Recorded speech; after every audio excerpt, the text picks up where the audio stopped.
यह कहानी एक ऐसे शख्स की है जिसने न केवल फर्जी डॉक्टर का रोल निभाया बल्कि एक प्रसिद्ध British cardiologist professor John Camm का नाम भी अपना लिया। इस शख्स का नाम है नरेंद्र विक्रमादित्य यादव, जो खुद को डॉक्टर एन जॉन कैम बताता था। वह 53 साल का है और करीब 2 दशकों तक भारत में डॉक्टर के रूप में काम करता रहा। यादव ने केवल नाम ही नहीं बल्कि इस नाम को सही ठहराने के लिए सोशल मीडिया अकाउंट्स, वेबसाइट्स और फर्जी दस्तावेज भी तैयार किए थे। वह यूके के सेंट जॉर्ज हॉस्पिटल में काम करने का दावा करता था, अमेरिका, जर्मनी और स्पेन में प्रशिक्षण लेने की बात करता था और यहाँ तक कि राजस्थान में 5000 बेड वाला जॉन कैम मेडिकल इंस्टीट्यूट भी स्थापित करने का दावा करता था। लेकिन सब कुछ तब सामने आया जब मध्य प्रदेश के दमोह जिले में स्थित मिशन अस्पताल में एक के बाद एक 7 मरीजों की मौत हुई। सभी मरीजों की सर्जरी यादव ने की थी। मामले की जांच बाल कल्याण समिति ने शुरू की जब उन्हें शक हुआ कि कुछ गड़बड़ है। जांच से यह खुलासा हुआ कि यादव न तो डॉक्टर था, न कार्डियोलॉजिस्ट और न ही उसके पास मेडिकल की सही डिग्रियां थी। जिला बाल कल्याण समिति के अध्यक्ष दीपक तिवारी ने दावा किया, हमें उसकी विशेषज्ञता पर संदेह हुआ और हमने ऑनलाइन उसकी पहचान की, जांच की तो पता चला कि उसके खिलाफ कम से कम 3 राज्यों में मामले दर्ज हैं। जांच में पाया गया कि यादव ने उसी महीने की शुरुआत में अस्पताल से अपनी नौकरी छोड़ दी थी और बिना कोई कारण बताए लापता हो गए थे।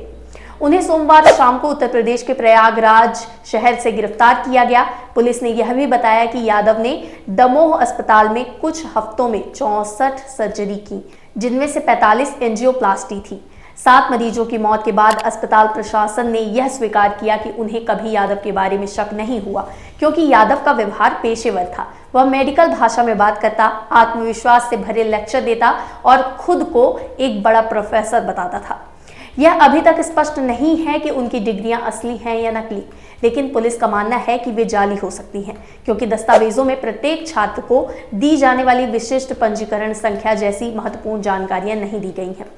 दिलचस्प बात यह है कि गिरफ्तारी से कुछ घंटे पहले यादव ने 2 दर्जन व्यक्तियों और प्रकाशकों को 50 मिलियन रुपए का कानूनी नोटिस भेजा, क्योंकि उन पर आरोप था कि उन्होंने किसी अन्य हृदय रोग विशेषज्ञ का रूप धारण किया था।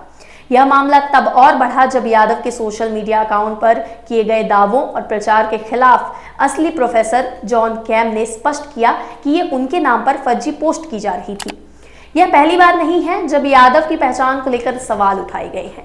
2019 के एक ब्लॉग पोस्ट में उन्होंने दावा किया कि उन्होंने प्रोफेसर ए जॉन कैम के तहत यूके में प्रशिक्षण लिया और 2002 में सेंट जॉर्ज हॉस्पिटल में इंटरवेंशनल कार्डियोलॉजिस्ट के रूप में शामिल हुए। उन्होंने दावा किया कि वह पहली बार 2003 में दिल्ली के एक प्रमुख हृदय अस्पताल में काम करने के लिए भारत लौटे थे और तब से उन्होंने अमेरिका, जर्मनी और स्पेन में काम किया है। 2021 में साझा की गई एक पोस्ट में यादव ने लिखा था कि वे पश्चिमी राज्य राजस्थान में 5000 बिस्तरों वाला John Camm Institute of Medical Sciences and Research विकसित कर रहे हैं।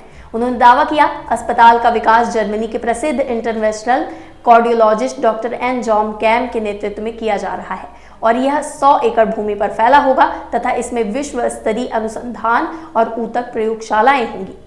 लेकिन सार्वजनिक रिकॉर्ड से पता चलता है कि उन्होंने 2018 में डॉक्टर नरेंद्र विक्रमादित्य यादव के नाम से यूके में 4 कंपनियां पंजीकृत की थी, जिसे बाद में उन्होंने बदलकर डॉक्टर नरेंद्र जॉन कैम कर दिया। वर्ष 2023 में भारत में एक प्रसिद्ध तथ्य जांचकर्ता ने भी उनकी साख पर सवाल उठाए थे, जब उन्होंने कथित तौर पर प्रोफेसर एन जॉन कैम के नाम से एक एक्स पूर्व में ट्विटर अकाउंट बनाया था। जब उनकी कुछ पोस्ट वायरल हो गई तो असली प्रोफेसर कैम ने एक बयान जारी कर स्पष्ट किया कि यह उनका अकाउंट नहीं है तथा उनके नाम पर फर्जी पोस्ट की जा रही है। पुलिस का कहना है कि यादव कई अन्य जांचों के भी केंद्र में रहे हैं। 2019 में उन्हें एक ब्रिटिश डॉक्टर का अपहरण करने के आरोप में गिरफ्तार किया गया था, जिसे उन्होंने हैदराबाद शहर के एक अस्पताल में अपने साथ काम करने के लिए आमंत्रित किया था।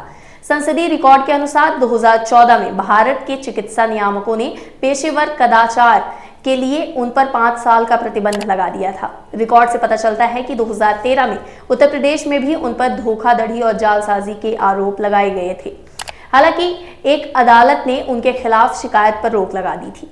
यह मामला इस बात को उजागर करता है कि भारत का हेल्थ केयर सिस्टम कितना कमजोर है। जो साथ जाने गई वे अब वापस नहीं आ सकती। लेकिन क्या उनकी मौत से हम कुछ सीखेंगे? लेकिन फिलहाल जो साफ है वो ये कि अगर एक आदमी पूरे देश की आंखों में धूल झोंक सकता है तो हमें अब आंखें खोलनी होंगी, वरना अगला फर्जी डॉक्टर कब कहां किस मासूम की जान ले कोई नहीं जानता। आप इस बारे में क्या सोचते हैं हमें कमेंट सेक्शन पर जरूर बताइए। फिलहाल के लिए बस इतना ही, शुक्रिया।